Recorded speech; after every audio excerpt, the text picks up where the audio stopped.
Hey, Steve Saretsky here. Welcome back to the show. It's really not a whole lot going on this week. We're, at the end of the year here. We're heading into the new year. So I figured we'd have some fun this week and put together a real estate forecast video. Really my thoughts on where I think the Vancouver real estate market will be in 2024. I like to sort of put an asterisk or a caveat next to this that really forecasts, in my opinion, aren't really worth the paper that they're written on. But they are fun. They are entertaining. It's what we do at this time of the year. One thing I look at forecasts, right? I mean, I was scrolling through Twitter today, and someone had shared what all the predictions were for the S&P 500 at the start of last year and where we ended up this year, right? And everybody sort of, all the top sort of guys on Wall Street, and everybody had slightly lower S&P. And we ended the year, up to what, 25%. So far exceeding expectations. I mean, there's numerous accounts that we can go on about the Vancouver housing market and all the doomsday predictions, and it always ends up surprising people, right? And so one of the things I'd point people to is for myself personally, right, like when we're advising and working with clients, like we never impose a market view or a market forecast on them and say, hey, you should wait 12 months because the prices will be lower. It's funny is I remember I made that mistake once. And it really kind of taught me a lesson. I remember back in 2016, I met with this young first-time buyer, and of course, a little bit nervous about the housing market. It was kind of near the end of 2016. We had just brought in the foreign buyers tax, and everyone was kind of spooked. Everyone was worried about the housing market going like this and tanking. And in 2017, the condo market ripped it went up like 20%. And this person was basically priced out of the market.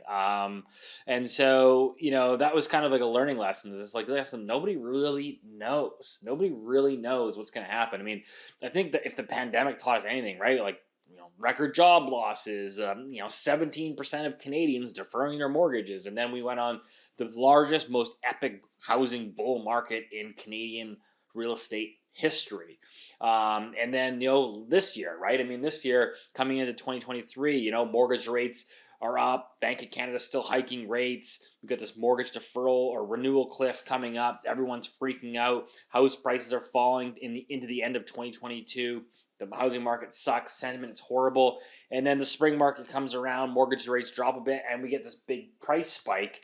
And we finished the year up, 5 to 8% here in Greater Vancouver. So, it really goes to show you. And again, not many people had that on their sort of crystal balling. But what I want to point out first and foremost is, again, that if we look at the underlying dynamics, there's a lot of headwinds out there. There's a lot of scary things out there that I think that you should be like naturally concerned about. And I think it is still a time to be relatively conservative in the amount of house that you're buying and the amount of risk that you're taking. So you have to assess your own sort of financial balance sheet and what you're comfortable with. And the reality is the risks that are out there is in Canada-wide in 2024, we've got about 1.1 million mortgages coming up for renewal.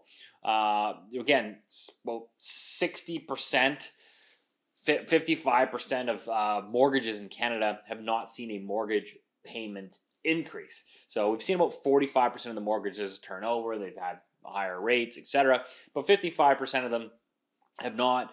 And in 2024, we'll have about 1.1 million, and another in 2025, another about 1.1. So we got like over 2 million mortgages over the next 2 years coming up for renewal, and that's a significant portion of the float. So there's that sort of macro head risk tailwind. But when we look at the underlying numbers, right? I mean, like it hasn't impacted the market. You don't have this wave of inventory. People saying, "Oh my God, my mortgage is coming up for renewal. I'll hit the panic button, sell, put it on the market." You're not seeing that. What you're seeing is that mortgage defaults remain really low. I mean, there's still, mortgages 90 days in arrears are still at 16 basis points of the Canadian bank's portfolio. So the mortgage default rate is still incredibly low. If I look at court-ordered sales here in Greater Vancouver, historically, again, really, really low. So We haven't really seen a whole lot of that come through. I think it is going to continue to go up. But again, is it going to be enough that it's going to like drastically change the housing market? That's not my view. Again, these things can change. But as we come into the new year, what we know for sure is that mortgage rates are coming down. Banks are going to be more aggressive in how much they're willing to pass through to the borrowers and to the consumers. And so in the new year and February, March, you're going to see mortgage rates, most of them are going to have a 4 in front of it. So a mortgage rate of 4 instead of 6. That makes a pretty substantial difference. So we're going to see housing activity pick up.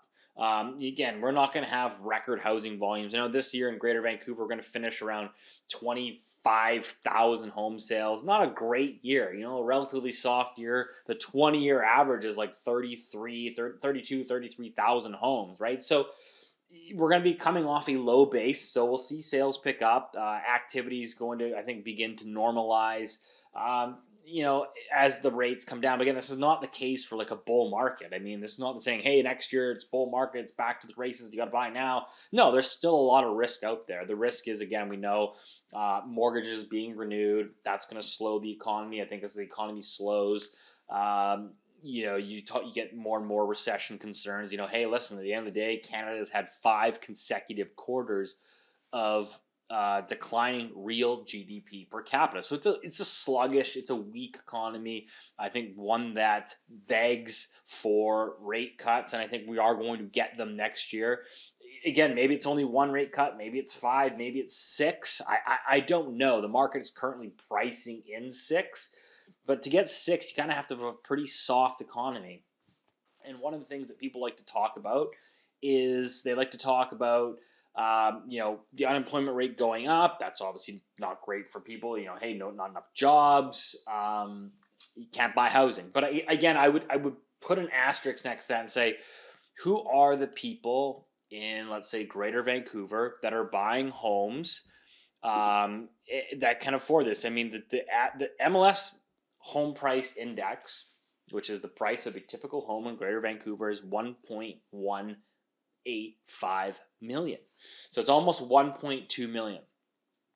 So if you get the unemployment going up, it's really a question of like, well, who's losing the jobs? And is it enough to, again, change the markets? Again, well, a lot of these, like the market, specifically here in Vancouver, it's really a lot of cash. There's a lot of equity transfers from like very high out. So the days of like taking houses and comparing it to incomes, I know like people want to go back to that, and I think the current situation our housing market is in is disgraceful. It is unfortunate. It's a broken system. But we're not. What you want and what is going to happen are two different things. This is not a housing market that's going back to local incomes. It's a housing market that is really just this equity play. It's just this wealth transfer. It's just this elevated thing that doesn't really float off of income so much anymore. And it's just a strange concept to say, and it gets a lot of people angry and frustrated, but like that's kind of just the nature of the situation that we're in. So I think ultimately trying to figure out where pricing is going to go, I think we're just going to muddle along. I think housing activity is going to pick up. Prices are going to muddle along. There's going to be pockets of the market that are going to be better than others. I think the detached market, I think you'll see a little bit more strengthening there. Again, with the new changes to the multiplex and all the new zoning, I think you have an underlying bid there. We're going to see a lot more duplex building. And so that does kind of set a floor price on that dirt. We're still seeing some softness, and where I think it's probably going to continue is in the downtown Vancouver condo market. People are still a little bit hesitant to be downtown. They're still a little bit nervous with the rise in homelessness and drug use, which I don't think is going to get better in 2024. So there's still a bit of that stigma there. There's still a lot of people working remotely, hybrid models, and so the demand for downtown Vancouver real estate I still think is going to be slow to come back. I think that's where we've seen a lot of weakness. There's still some vulnerabilities in the pre-sale market, specifically at these high-end luxury type of markets. Downtown Vancouver, right? $2,200-$2,300 plus a square foot.